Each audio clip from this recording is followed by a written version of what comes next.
Okay, so good evening, everyone. This was not actually meant to be a class, but this was a impromptu session that I was planning. I was not planning to do basically, and then because the question of Chandi Diksha came up on Sunday, so I was forced to do so in a way, or maybe the Divine Mother forced me to do so.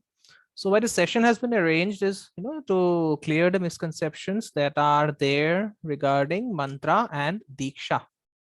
Okay, so this is one session where you can get your doubts cleared. All right, I'll share my views, and then hopefully you'll also be you'll also be asking me questions. Okay, so just share the screen. I've not written down anything, but just to give it the feel of a class, which I usually do every day. Just share my screen, and then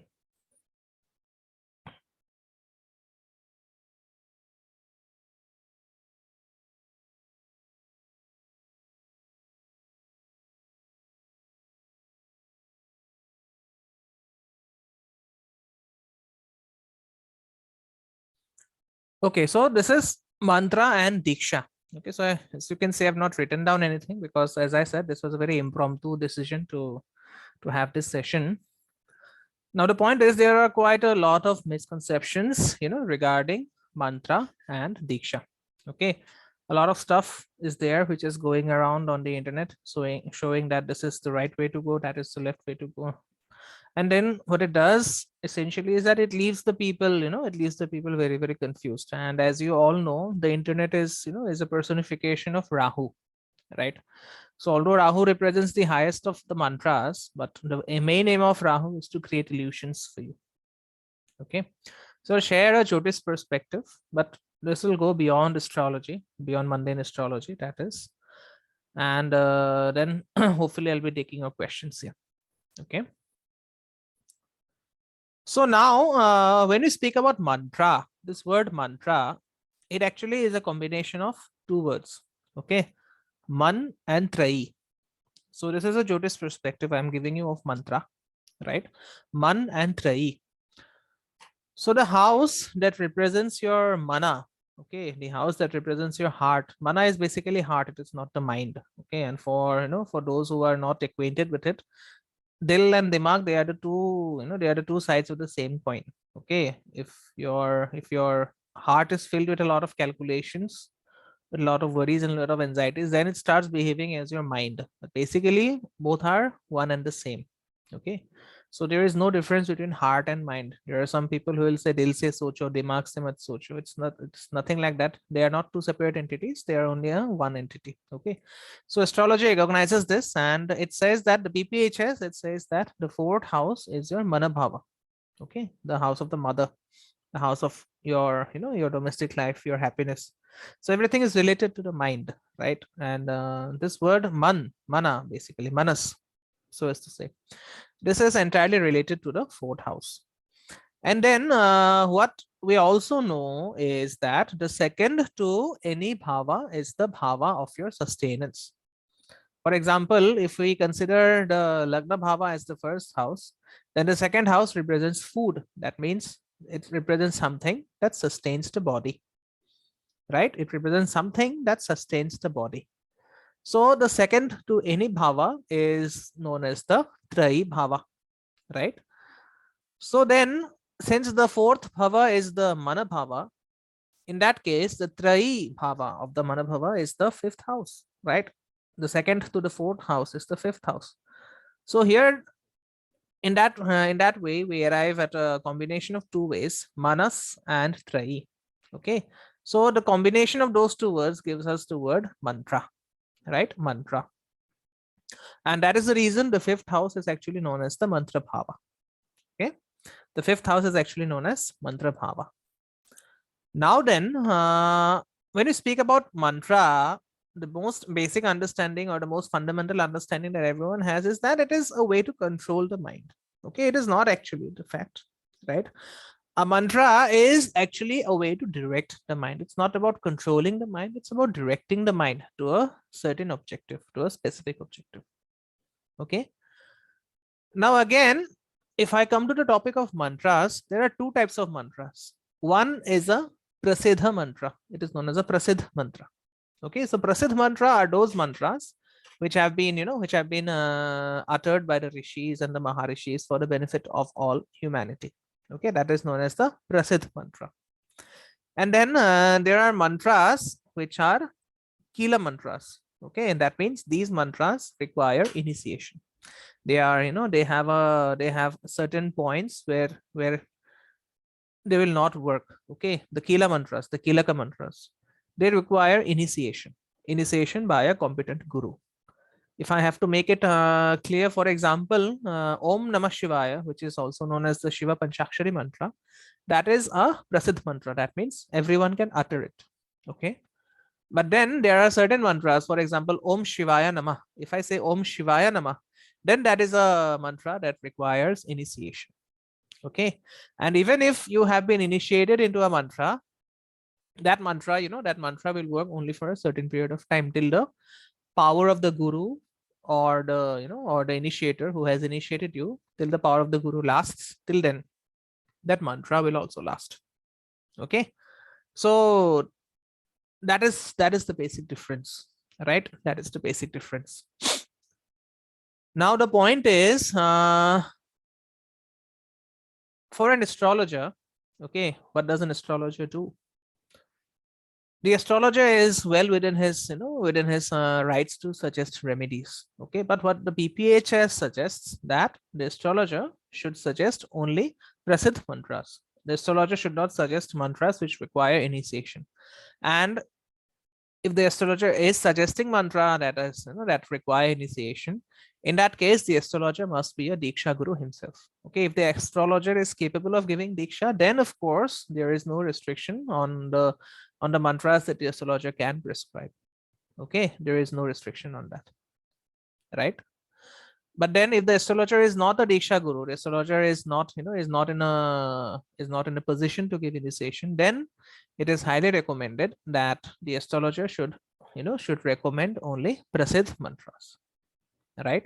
So this is something that one must keep in mind at all times.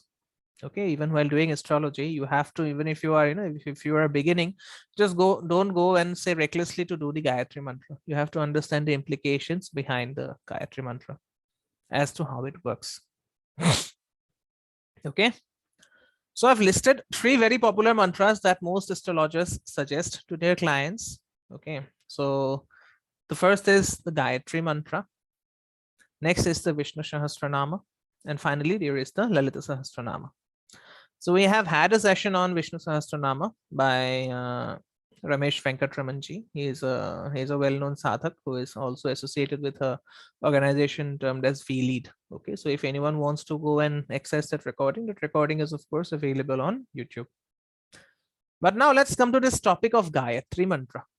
Okay, so Gayatri, something is clear for all of us, that Gayatri is primarily regarded as the mother of the Vedas. Okay, so this Gayatri Mantra is actually supposed to be recited by everyone. Okay, and when you speak about the Vedic mantras, right, I'm very fond of the Vedic mantras. Why? Because the Vedas, they are free from, all sorts of kilas and all sorts of restrictions. They are for everyone, for all humanity, and not only for humanity, even the birds, even the animals, even the trees, they can just sit and listen to the Vedas. And there is a catch here.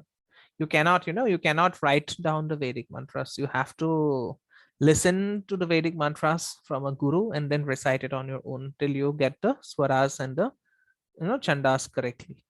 Okay, this is very, very important to remember. Right? This is very, very important to remember, that even if you are reciting Vedic mantras, you need not be initiated. Okay, it's not that you have to be initiated under a guru to recite Vedic mantras. No, but those mantras must be heard. Okay, and nowadays we have a trend of, these Vedas being available for everyone. Just type Atharva Veda or maybe a Rig Veda on Google, and you'll have hundreds of sites showing where you can download the Vedas. And that is absolutely wrong, because Vedas are fall under the category of Shruti. Okay, Shruti means something that you must hear, not something that, that is written down, right? So if something gets written down, that is not Vedas. Okay, that is not Vedas. The preservation of the Vedas must be done orally. If someone has a Veda at home, a copy of the Veda at home, and if he or she is thinking that, oh my God, see, I am, I have this copy, then it is absolutely wrong. The Vedas must be remembered by heart, and then they must be preserved orally. Okay, that is very, very important. Now coming to the, and then you might ask me, then why you should not have a, why you should not have a written form of the Vedas? Why is it prohibited? Because all the Vedic mantras that you have are sounds that are,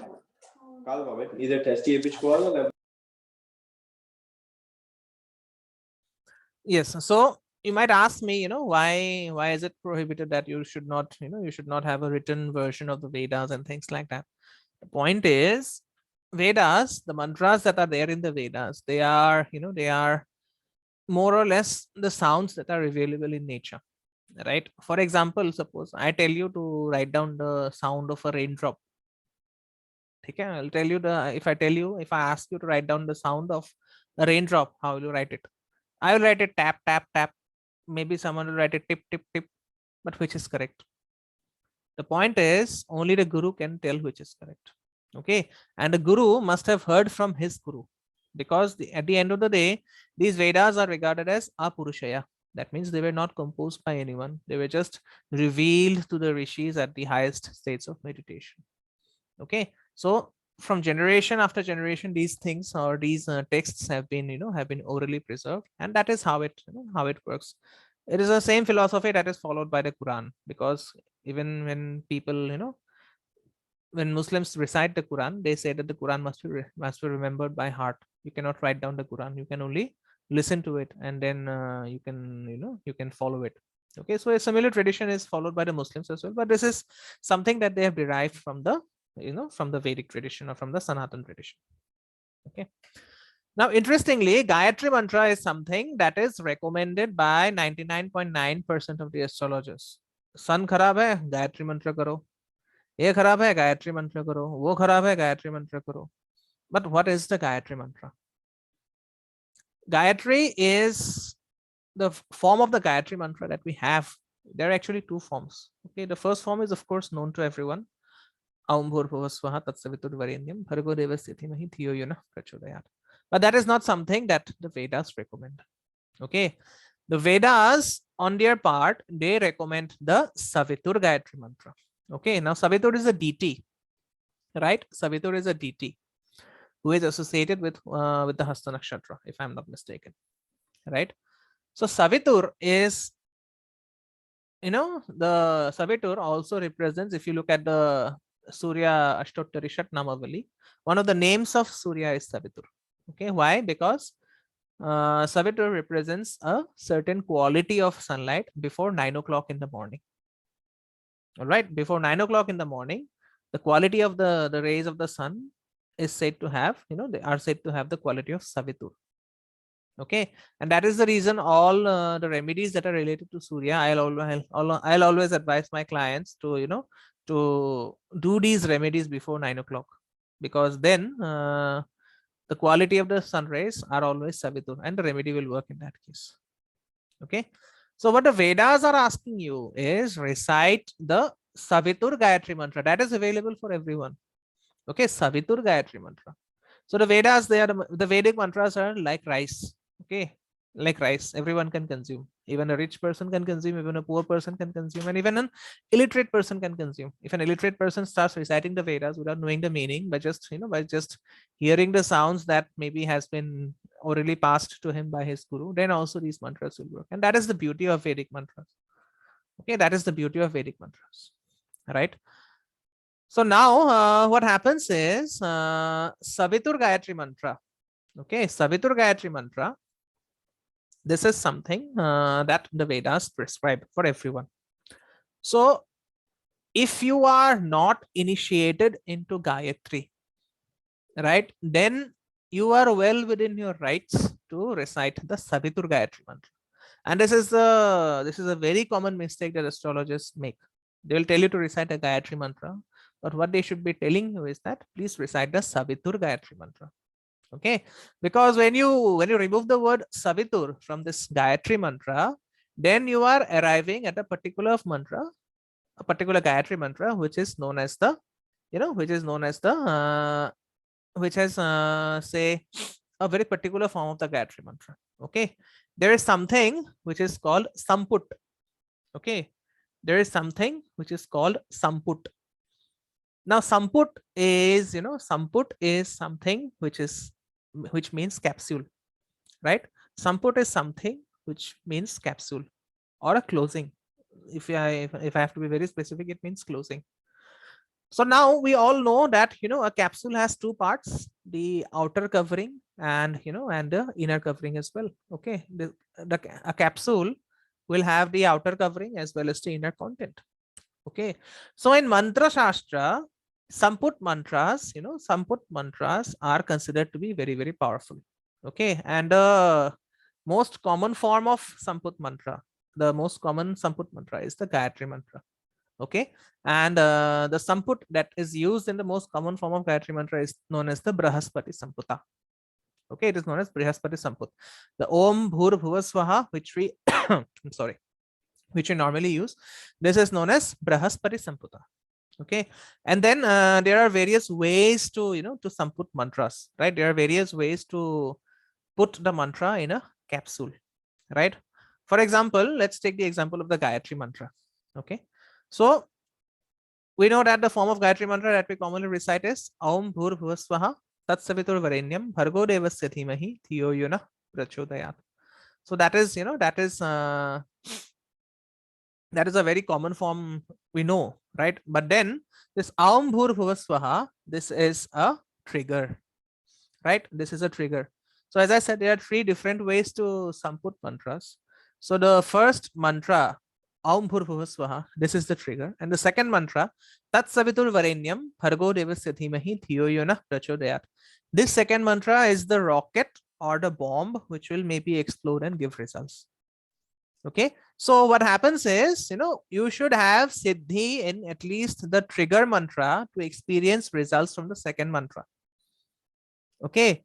If you have Siddhi in the trigger mantra, that means if you have Siddhi in Aum Bhur Bhuva Swaha, and that Siddhi can be attained only if you take Diksha from a, from a guru. If you take Gayatri Diksha, then only you will have that Siddhi, otherwise not. So what happens is, in most of the cases, people go on reciting Aum Bhur Bhuva Swaha Tat Savitur Varenyam, and nothing happens at the end, right? They end up being more and more frustrated.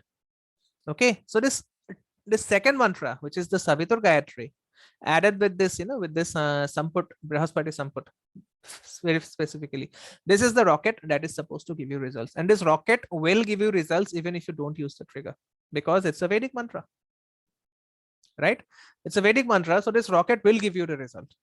And then there is another way to Samput mantra. Say you are, you are putting the second mantra before the first mantra.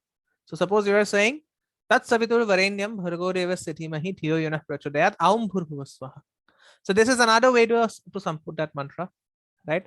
But then this will require a different version of expertise. Okay. Then you are saying that you can, if you want, you can search the internet for the long form of Gayatri mantra. Okay, for the long, there is a long form of the Gayatri mantra, and that is another form of, that is another form of that is another form or another way to Samput that mantra. Okay, so you are essentially, you are doing the first plus second plus first, or the second plus first plus second, right? Anyone, if you are, if you are browsing through your mobile, you can just search the internet for the long form of the Gayatri mantra. That is not something special. That is just a way to Samput the mantra. Okay. So there are other methods of doing Samputi as well. For example, you are taking a line, you are taking one line from Vishnu Sahasranamam and then adding a mantra at the end of each line. Then, you are doing Anulom Vinulom. Okay. And then you reach the last line with that mantra and then come back from say 100, 99, 98 till 1. Okay. So this is another way of, this is another way of doing Samput. Okay. So this is something that Diksha Gurus will not reveal to you, because Gayatri mantra is like a trigger. Okay. It is meant to trigger something in you. Right. And most astrologers, they don't know this part of, of Samput. Right, most astrologers don't know this part of Samput, and they, they blindly recommend a Gayatri mantra, and essentially what happens is the mantra does not work. Okay. So for those who have joined late, a Samput mantra is essentially, a mantra within a mantra, right? So the common mantra will act as a capsule to carry the content, which is of course the Bija mantra, right? Let's take another example. Suppose while worshipping Ganapati, what is the mantra that we use? We use Om Gam Ganapa. We use Om Ganapate Namaha. That is the Mula mantra, right? That is a very common form of of Ganapati Mula mantra, and it can be used to do japa because this is a Prasiddh mantra. Now, for example, nowadays we have this mantra Om Gam Ganapate Namaha. Om Gang Ganapate Namaha, right? So this Gang is essentially that Bija mantra Gam, which is encapsulated in the Mula mantra. So from Om Ganapataya Namaha, we are now getting Om Gang Ganapataya Namaha, right? Om Gang Ganapataya Namaha. So what happens? Now the mantra has become Samputi. Okay, so from Om Ganapataya Namaha, we arrived at Om Gam Ganapataya Namaha. So this is a Samput mantra. Again, you can use the procedure to add as many bijas as you want. Suppose you want Ganesha to give you prosperity also. This gum bija is supposed to remove obstacles. But then people are greedy. Okay, people are greedy. And so you might tell me that, okay, no, I want some prosperity also. In that case, you will add a shrim maybe. Okay, so the mantra will become Om Shring Gang Ganapataya Namah. Right? Om Shring Gang Ganapataya Namaha. So this is the meaning of Samputa. Okay, this is the meaning of Samput mantra. Right? So I hope I'm being clear. So similarly, Samput can also be added to the Navakara Chandi mantra, which is the Chamunda mantra. Right? What is the Chamunda mantra that we know? Om Aim Rim Ring Kling Chamundai Viche Namaha. People don't have forgotten to add the word Namaha, but the general form of the mantra is there is a Namaha at the end. Okay. So the point is you can add as many bijas as you want to make a mantra as Samputi. So what do you do? In my opinion, and this is the correct opinion, I know what I'm speaking, you should not do the Gayatri mantra without initiation. It is absolutely disastrous to do the Gayatri mantra without initiation.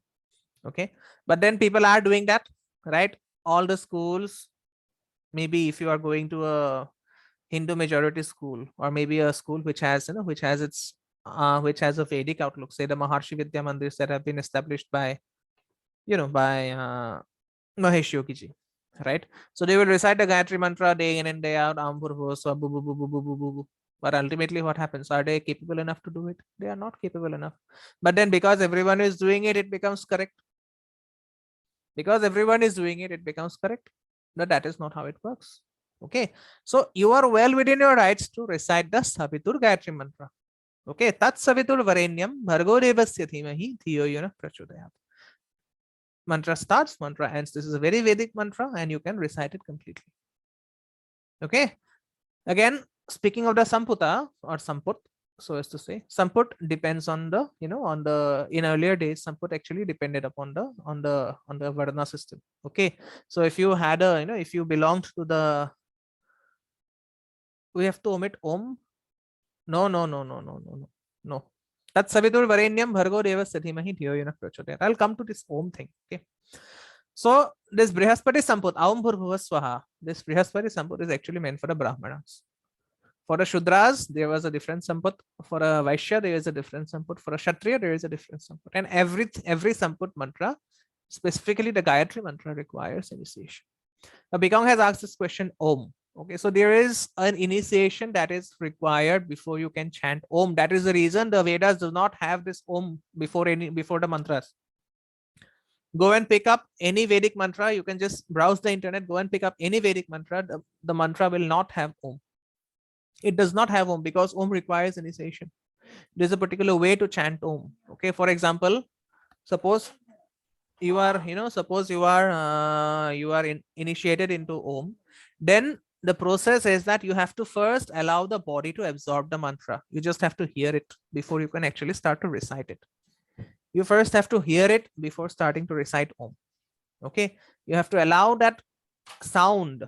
Okay, because that you have to allow that sound to, yeah, Swagata, I'll come to you. You have to allow that, sound to be absorbed by your system. And what the Vedas say about Om is that Om is the mantra which you hear when you are in full meditation. Okay, if you are in complete meditation, not being distracted, if you have forgotten the, if your body has forgotten, if your mind and body has forgotten the concept of time and space, then the sound that comes up from within the heart is Om.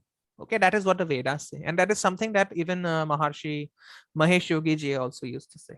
Okay, so in olden times, okay, at the times of the Rig Veda, right, it is said that a person taking Diksha in Om had to recite Om for 13 continuous years, and only after that he was given a Gayatri Diksha. So it was that strict.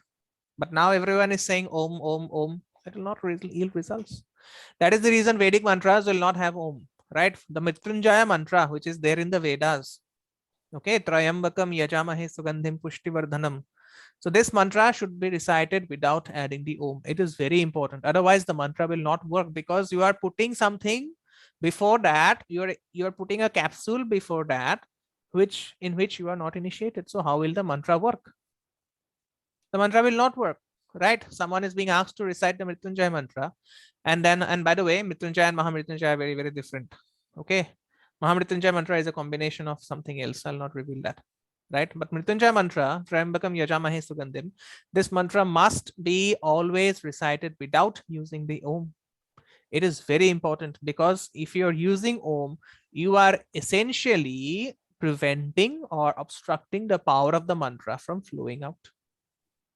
So this is how it looks, how it works. Yes, Swagataba, please ask a question. Yeah, Devashi, first of all, this session that you have hosted is really very invigorating, because certain technical aspects, like for people like me, we were not aware of, like I was not aware of. And secondly, my question is like, I got a reading done from you, and you had given me that I can recite Om Namah Shivaya. Mm-hmm. Okay. Mm-hmm. So, like, since you have done a reading for me, Madhav, how did you come to a conclusion that my body will take Om? So because the thing is that Om Namah Shivaya is, is a Prasidh mantra. Okay. Okay. And the human body can take Om, because Om is a corrupted version of the sound Aum. It is not actually Om, it is Aum, right? And that is a combination of three letters which can be uttered without using the tongue, right? Just try to utter Aum. So this is the real combination. Okay. And no one, if I am giving mantras, I'll not give Aum. I'll not recommend Aum to anyone. But Om is a very, Om is a very corrupted version of Om, of Aum basically. Okay. That is okay, because that is Prasidh mantra, right? For example, suppose if you're reciting, anyone who has recited the Sri Rudram, they would know that when you say the mantra, it sounds like Om Namo Bhagavate Rudraya.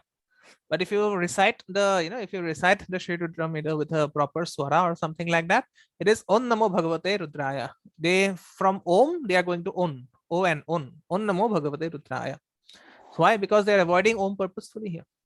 Okay. So, anyways, coming back to the discussion. Now comes Vishnu Sahasranam, right? So Vishnu Sahasranam is recommended by Parashara as one of the best remedies for for correcting your nakshatra patterns. If you have problems with all the nakshatras, or if you have problems with benefics placed in placed in dushthanas or aspected by malefics, then Vishnu Sahasranam is regarded by Parashara as the ultimate remedy. But what happens? Vishnu Sahasranam is essentially a remedy for Mercury, because Mercury is the is the representative of Lord Vishnu, right? Mercury is the representation of Lord Vishnu. Similarly, just like the moon is the representation of Lord Shiva. Okay. So now the point is, Mercury is the highest form of ahimsa or non-violence. Okay. Mercury is the highest form of ahimsa or non-violence. But what happens when we recite the Vishnu Sahasranam? We do not incorporate that non-violent attitude into our lives. We do not. Okay, so one of the most fundamental aspects of being non-violent is to give up on eating or consuming milk and meat products. Okay, you must give up consuming milk and meat products. Dairy products are a strict no. Meat is a strict no. Onion and garlic are a strict no. Otherwise, Vishnu Sahasranam is not going to work for you. Okay, and if you still consume milk, right? Someone may say that, okay, I am a vegetarian, but I do consume milk. In that case, you have to ensure that you are consuming milk from desi cows, not from the Jersey cows that we have nowadays. It is absolutely harmful. It is absolutely useless to do Vishnu Sahasranama if you are, if you are consuming dairy products as well as meat products, including onion and garlic. So now you know why Vishnu Sahasranam is not working for you. For anyone who has recited Vishnu Sahasranam, it's very, very difficult. And if you're still having, of course, mantras, Bhagwan ka naam, aap jab bhi lo, fayda to milega hi milega, obviously. So if you're doing Vishnu Sahasranam and if you're not being non-violent, then what happens is that the effects are very, very low. Okay, the effects are very, very low. I know someone who has been doing Vishnu Sahasranam, but he has been, he has been missing it and then doing it, starting and stopping, starting and stopping, starting and stopping. Okay. So this is the problem. You have to become absolutely non-violent, because Parashara is not someone, he is a rishi, right? Parashara is a rishi. So Parashara will not tell you that, okay, to do Vishnu Sahasranam, you have to follow a vegetarian diet. No, he assumes, right? He assumes that since you have read the BPHS completely, now you must be familiar with the fact that Mercury represents the highest form of non-violence. Mercury is ahimsa. Mercury is ahimsa. Essentially, Narayana is ahimsa. That is the reason you see him in a rested position. You will never see Narayana in war. You'll never see Narayana depicted with fighting demons, just like the Devi is fighting demons. So Narayana is never depicted fighting demons. He is always resting in his Sheshnag, right? So this is with Vishnu Sahasranam. Okay, initiation. I'm not sure. Okay, I'll not lie. I'm not sure, because I've seen people getting results with Vishnu Sahasranam even they were not initiated. Okay, so I'll speak from my experience, but Gayatri Mantra without initiation, it does not work. Absolutely, it does not work.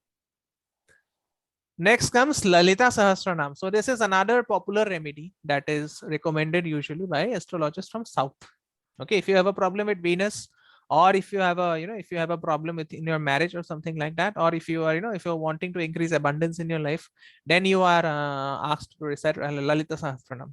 But funnily, what happens is that once you start reciting Lalita Sahasranam for a particular problem, the problem starts getting compounded. Why does it happen? It happens because you cannot approach the Devi with a desire.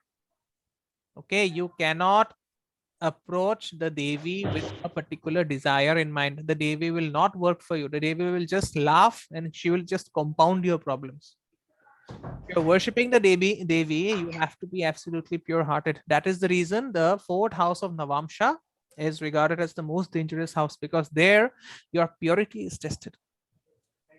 Okay, there your purity is tested.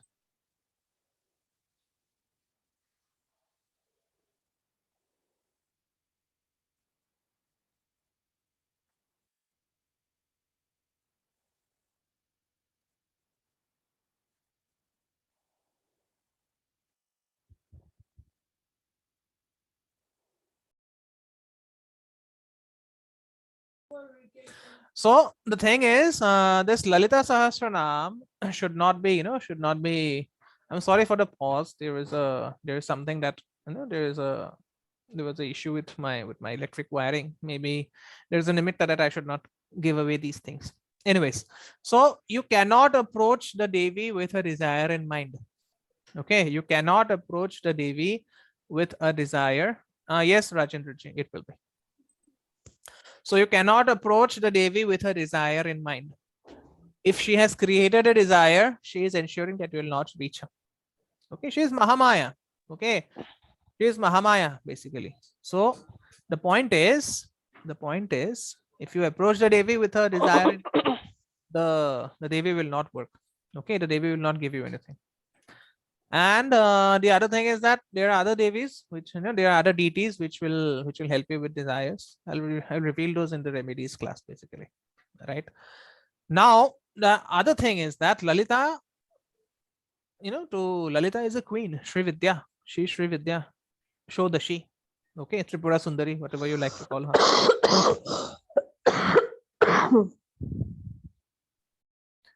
She is Shodashi or Tripura Sundari, whatever you like to call her, right? So the point is, whenever you are worshipping Lalita, you have to go through her army. And that army will have a lot of fierce soldiers or a fierce devis who can take your life and turn it upside down. Okay. There is a particular name in the Lalita Sahasranama which should not be recited at daytime. Okay. Which should not be recited at the daytime. Right. And if you, because the point is, if you take the name of that, of that deity during the daytime, the deity will surely come and turn your life upside down. Right. So you have to be really, really careful while reciting or while doing the Lalita Sahasranam. It should be recited at night. There are some very specific rules to be followed. It does not require initiation, by the way. Lalita Sahasranama does not require initiation, but there are certain very specific rules that must be followed. Okay. The other thing is, whenever you recite the Lalita Sahasranam, you have to follow a very strict diet. Okay. That has to be given by a competent authority on Sri Vidya and things like that. I'm not going into that. Okay. And if you have to, if you have to ruin someone's life, just ask that person that, okay, you will get this much of money, at this much period of time, just start chanting the Lalita Sahasranam during the day. And you will see that in 41 days, that life of the person will start turning upside down. Okay. And by the way, Lalita Sahasranam is also used as a remedy for Venus under very specific conditions. Okay. But whenever I have recommended the Lalita Sahasranam, I have strictly asked the people to follow a sattvic diet, number one, and number two, to recite it after sunset, not during the day. It can be absolutely disastrous. Okay. So this is about mantra. Now comes the part of Diksha. So Diksha basically means initiation into a certain path. Okay. So what it means is you are initiated into the 5 paths of God, which have been, we are following the tradition laid down by Adi Sankaracharya. So he had laid down 5 parts, basic parts. Okay. So right in the current times, only 3 popular paths are there, which the path of Shiva, okay, which is known as Shaivism, the path of Shakti, which is of course Shaktism, and the path of Vishnu, which is also known as Vaishnavism. Right. And amongst these 3 paths, the 2 paths, the path of Vishnu is absolutely about non-violence. Okay. The path of Shiva is about Jnana Yoga. Okay. If you want to know something, if you are thirsty for knowledge, then you are following the path of Shiva. And Devi is when you want to go for a no holds barred experience of the divine. Okay. So Devi worship is something which everyone must do. Even I do, because I am very fond of non-veg. It's not that I worship the Devi because I am fond of non-veg. It's because I am non-veg because I worship the Devi. Okay, that is the point, right? And that is the reason why places like Assam or Bengal or even Tripura, they have been centers of Devi worship for so long, right? And the other parts, yes, Prashantji, you are correct. The other 2 parts, which are not really not well known, but they are there. Okay, that is the path of Ganapati and then the path of Surya. So Surya here is worshipped as Surya Narayan, not as Surya Bhagwan. Okay, not as the Graha Devata or the Graha overlord of Surya, of the sun, but as Surya Narayan. Okay, so these paths are not very popular, but then you will find certain cults of Surya whenever you go to the south. You will find a certain cults of Ganesha whenever you are traveling towards the west. For example, Mumbai is a very prime example of the cult of Ganesha. Okay. So now Diksha, it has to be given by a guru who belongs to a particular lineage, number one. Number two, if someone is giving you Diksha, the Diksha guru of that person should not be alive. For example, I have a Diksha in Kali Mahavidya.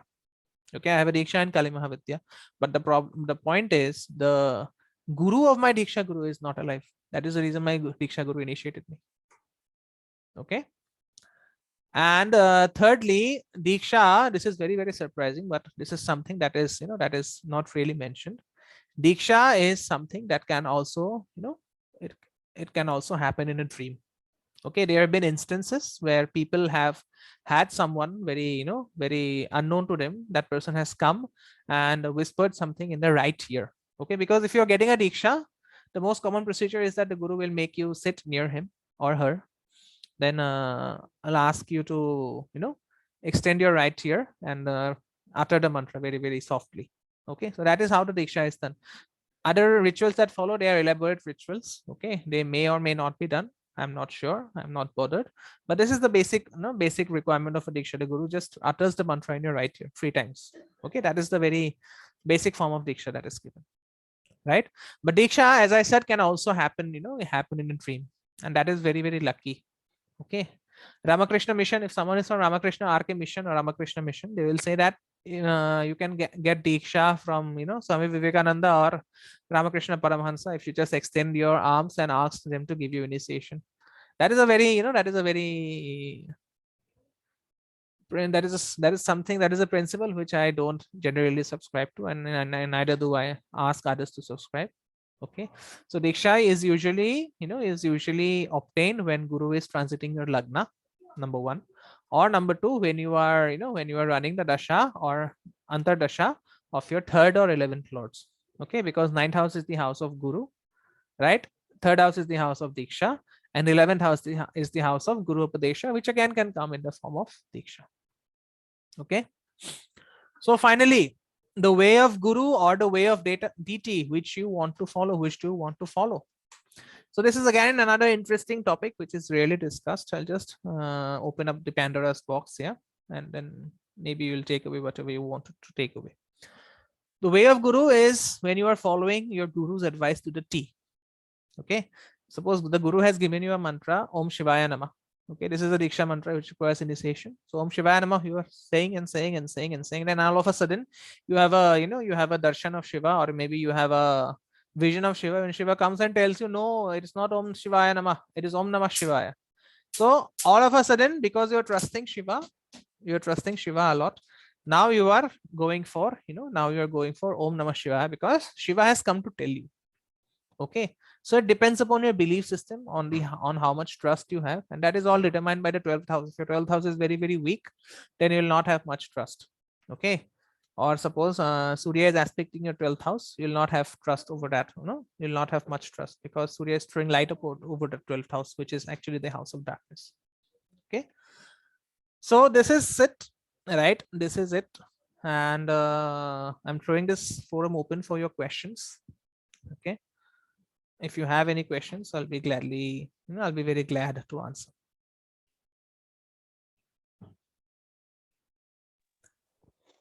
Do we need Diksha for reciting Lalitha Sahasranamam? No, you do not. In my experience, you do not. But the point is, you have to be very, very careful with Lalitha Sahasranamam. Okay, because if it is done without supervision or without proper guidance, even if you don't have a Diksha, you must have someone to guide you regarding the proper diet to follow.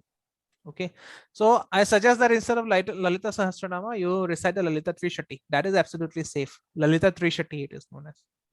Okay.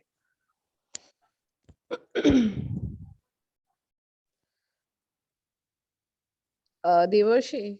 Yes, yes, Savarma. Yeah, I just wanted to know, like, you said that like there is a Ganpati path and there is Surya path and there is Shiva path. So what, just say, for example, the Shiva path is a Jnana yoga, like you are really very thirsty for knowledge, right? So what is the Ganesha path and what is the Surya path? So knowledge is the prerequisite for all the paths. It's not that, it's not that knowledge is required for only one path. The other path is for something else. Okay.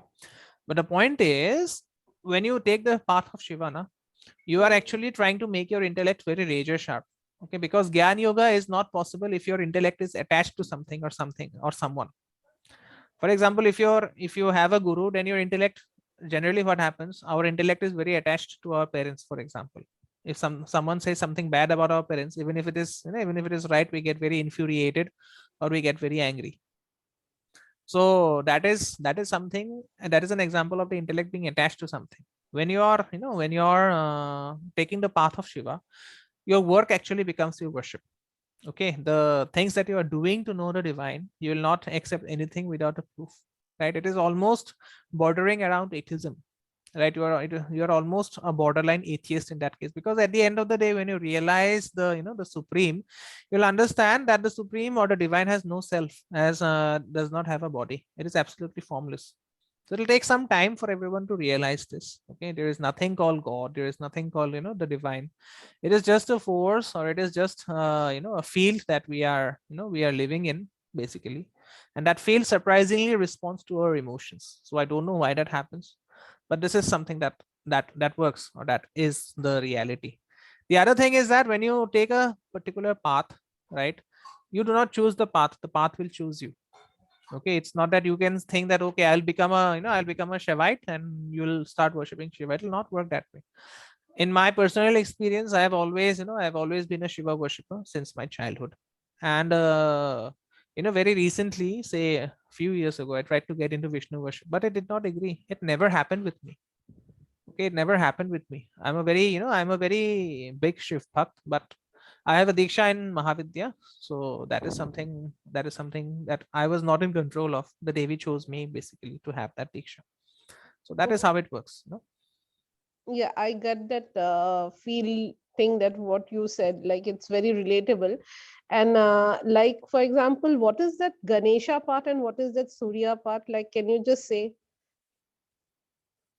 like for example, like if I tell Ganesha my case. path is more about, uh, let's say it's more about the path of bhakti.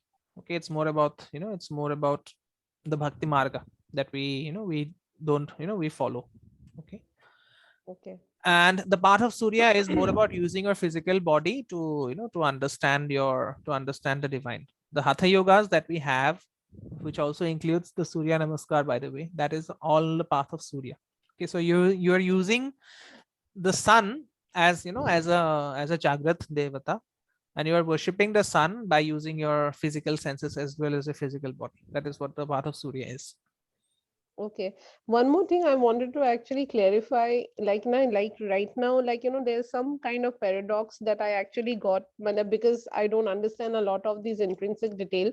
You told that when you are doing a tantra, no, not you told, like so for example, tantra when you are doing, you need, like you have to be absolutely an empty vessel with no, like you cannot be greedy, right? And Mhm. second thing, you said that when you are actually choosing the marga of Shakti, okay, then you can, like kind of like engage in all sorts of, that you can eat meat and all. So how does these two things corroborate? See, the thing is that when we, when we when we speak about tantra is not something that is for everyone.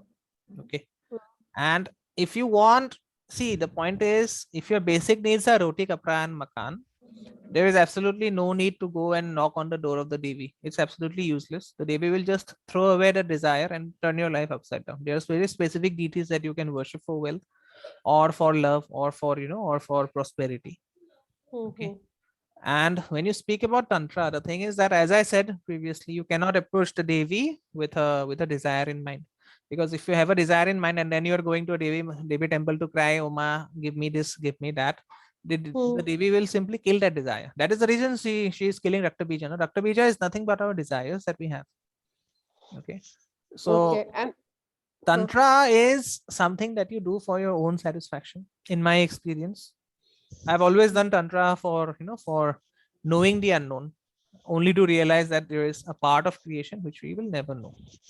You Okay. can just go on and on like groping in the dark, or it's just like a bottomless pit where you'll just dive in, but you'll never reach the bottom of that pit. Okay. And occult and tantra, they are the same thing, right? They are the same thing. They are the same. Okay. And one more thing that I told you a long time back, that I was really very interested in occult, but I have some kind of a hesitation at right now. I'm not really very prepared, which I really know. Okay.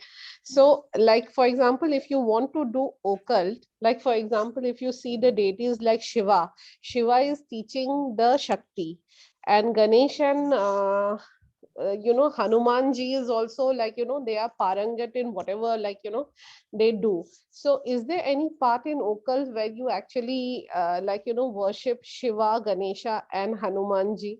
Like, is it there, or is it the Occult is all about Shiva Shakti. Okay. Occult okay, is all about Shiva and Shakti.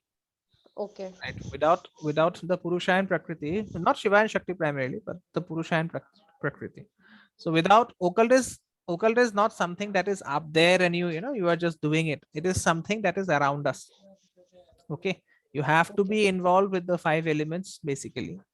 And once you are involved with the 5 elements, then only occult will happen. And the other thing is that you have to understand that you have to first bring those 5 elements in balance to, to go into this mark, right? If even if your one element is imbalanced, then it will not happen for you. Oh, okay. And third thing is that you have such like really very deep knowledge. Like, can you actually suggest any like books which you have actually read, not the astrological ones, but just like, something which is more digestive for common people, like, You can um, actually go for Swami Om. There's an author called Swami Om. He was supposed to be some CEO of an organization, and then he came to the Himalayas and things like that. I don't know his story basically, but there is a book on mantras by Swami Om. So if you want, you can explore that book. That is actually good for beginners as to how a mantra should be recited, how what a mantra does, what a mantra will not do. Everything is he has mentioned it very very explicitly. So if you can go and have that book, it's available on Kindle as well. So maybe that will help you. okay. And can you elaborate a little more on this Aditya Hridayam?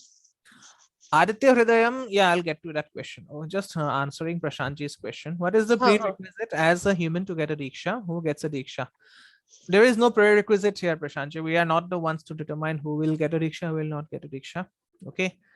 If you ask me astrologically, how do you determine the person who should get a Diksha? The thing is that you will get an opportunity to get Diksha if Guru is somehow associated with your Lagnesha or Lagna Lord, or if Jupiter is transiting your third house or 11th house, or even if you are having the dasha of the third lord or the 11th lord. Okay, so I'll not negate anyone looking at the horoscope. No, it's not my job. If someone is entitled to get diksha or lucky enough to get diksha, he or she will always get the diksha. And the other thing is that uh, God will not look at, God will not look at someone who is giving you diksha. There are people who will get diksha from, from that person who was implicated recently. Asaram Bapu, basically. Someone will take a diksha from Asaram Bapu, and it is not our job to judge that, okay, this guru has been proved as a serial offender or something like that. God will only see your dedication to the guru. Okay, what are the next steps to do after getting diksha? So the next steps is to practice whatever diksha you have gotten into. For example, the thing that we spoke about very recently over the phone, right? We had spoken about how the Chandi Diksha is there, it's available. So the point is, it will not be available for everyone. Not everyone will take it. Even the people whom I've spoken to will not take it unless and until they are really meant to get it. Okay. And in this thing called Chandi Diksha, which Vishnuji is offering from January, I suppose, the point is you will become proficient in reciting the Chandi Path or the Durga Shaptashati. Okay. And if you do that, you do not need to worship any other thing, or you do not need any other gemstone or any other remedy. Durga will take care of everything. Okay, so that is the next step. And the additional steps would be to go and visit the guru during Guru Purnima and maybe offer him sweets, or wash his feet, which is known as the Pada Puja and things like that. Okay. uh all right. Swagataba was asking about the Aditya Hridaya Stotram. The point is, Aditya Hridaya Stotram is a prayer. Okay, it is a prayer which is not found in the Vedas. It is there from the Ramayana. Okay, when Rama was battling Ravana, he was actually tired. He was actually getting tired, and then this rishi came to him. Okay, this rishi this rishi came to him, and he said that, if you invoke the energy of Surya, then Ravana will be defeated, right? So when you are doing when someone is doing Aditya Hridayam, you are basically invoking the energy of Surya to help you, to help you cross over the samsara of life, because Surya is the life giver, right? There is no life on earth without Surya, and Surya is also the primary creator of your resources. So once you invoke Surya, or once you have remedified your Surya, your resources will start getting created. Okay, and this is a very good way to to judge whether your Surya is good or not. Suppose someone is doing a Surya mantra for say 5 years, 10 years, and he or she is not being able to create anything on his or her own desire, then Surya is not working for you. Okay, and you might ask me why I asked you to recite it 3 times, because that is what Rama did. Okay, we are following the avatar's footsteps, right? Yeah, thank you, Devarshi. Okay. And Devashi, one more thing, this Chandi part, but Chandi is a very Ugra Devta, no? Like, Yes, she uh, is. She is. yeah, so like, if you tread on her path, then definitely there has to be some kind of a discipline No, that goes into it. that is the entire crux of the course that that Vishwanath ji will be offering. He will be hand holding the sadhakas who will be wanting to take Diksha. So it will be theory lectures followed by practical sessions, and then followed by a kavacham which you will need for treading this path, because Chandi can actually turn your life upside down. But if one is doing it under the guidance of a competent guru, then she is someone who can, for someone who worships Chandi, only sky is the limit. And even sky is not the limit. Okay, so this is like really for somebody who is like, This is it- for someone who is willing to explore the nature of creation. And once you are trying to explore the nature of creation, then things automatically get created for you. That is the reason why, why these religious organizations run by Sadhguru or maybe Sri Ravi Shankar, they are so very, so very wealthy and prosperous, because they are not only helping others to achieve something, they are actually utilizing the inherent Shakti that is there in the, in the Kundalini, which is sitting at the base of the spine. They are using that inherent Shakti to create things for themselves, and you can see their lifestyle as well. This is not to speak out against any guru who has achieved so much. Even Osho, if you look at Osho's lifestyle, people were very envious of him, that the guru should not be this guru should not be that. But who decides what a guru should be? We are not competent enough. We are not the ones to decide who is what and who is not what.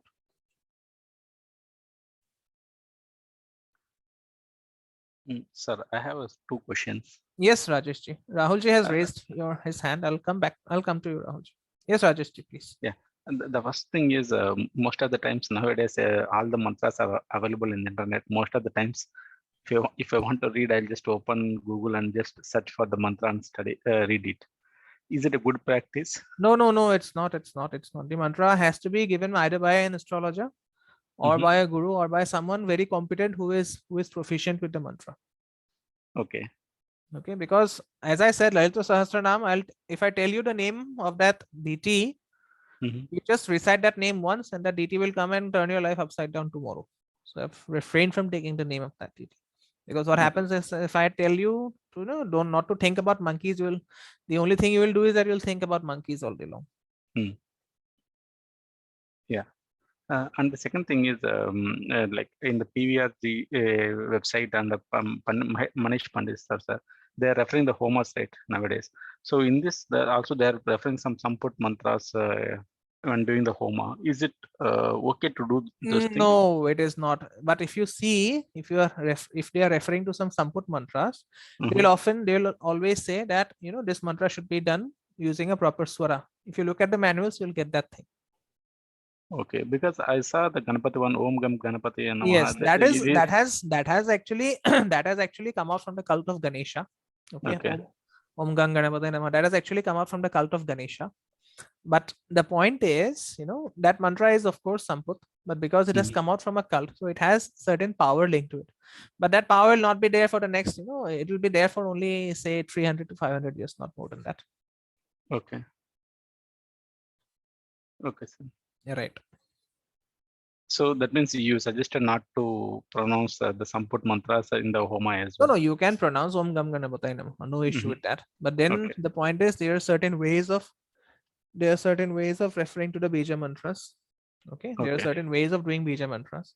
A Bija mantra is not something that anyone can do. But the point Mhm. is, as I said, people have started doing doing the wrong things, and because everyone is doing wrong does not mean that something like that becomes correct. No? Okay. Okay. Thank you, sir. Right. Okay, so Prashantji has said, my question, as per Aghora books, Vimalananda says one to test the guru before getting initiated from him. In today's world, how can you judge that? See, I don't subscribe to Vimalananda at all. Okay, I enjoyed his book, the Aghora series. The point is, you are no one to judge anyone, right? People are, there would be disciples of Nityananda who are much better than Nityananda, but they will still consider Nityananda as their guru. Okay, so we are no one to judge. And as I said, God will not see the one who has initiated you. God will only see your devotion towards the guru, towards the path. most, that is the acid test, or that is the litmus test, so as to say. Devarshi? Yes, Sagaraba. Yeah, I wanted to understand like this Vakratunda Mahakaya, that is a Prasiddha mantra. That is a Prasiddha mantra. So you can recite it, like pray and all, right? You can. Okay. Yes, Rahulji, you can ask the question.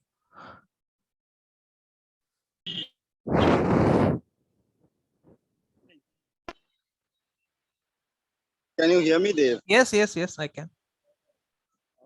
Apology, Dev, because there will be a lot of background sound Yeah, as I talk. it's fine. I'm still outside, It's fine. unable to reach my destination. So as I was hearing the conversation, while you discussing about the Samput and as well as the Prasid or the Vedic mantra. So what one thing actually, I'm sorry, I'm taking some amount of time of the other members It's fine. to make things understand and much more clear for me as well as for the group members. So I want to tell you something about my own self. Basically, during my school days, so I used to chant, and as you have rightly said, even pronunciation of Om has to be initiated, or it has to be initiated by Guru, and it has to be done for 13 years. So that absolutely is correct. And as we know that Om is a pranic energy. So during my school days, I used to chant this, and I don't know what happened after say around around a year and a half ago, Dev. All of a suddenly, internally, this Om Namah Shivaya turned Om Namah Shivaya Om. So I don't recite it, but I keep chanting it inside myself without shaking or without using my tongue and all this. So I want to understand how far it is authentic, how far it is correct, or is it the wrong way, or is it something which is getting again chemical changes in me, or what exactly? Can you just help me out and handhold on this?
Yes. So what has happened now, Rahulji? The thing is that this deity has come and modified the mantra for you, it seems. Okay. And we are no one to determine whether that deity has how the deity modifies the mantra for one, because everyone's path will be different. But what you can do is that mantra Om Namah Shivaya Om, it needs to be chanted in this way: Om Namah Shivaya, a pause, and then last Om you have to say it in your mind. Okay. Om Namah Shivaya, pause, again the last Om in your mind, again Om Namah Shivaya, pause, the last Om in your mind. That is the way to do it, as I can see, with my limited understanding. I hope I have made you clear. Okay.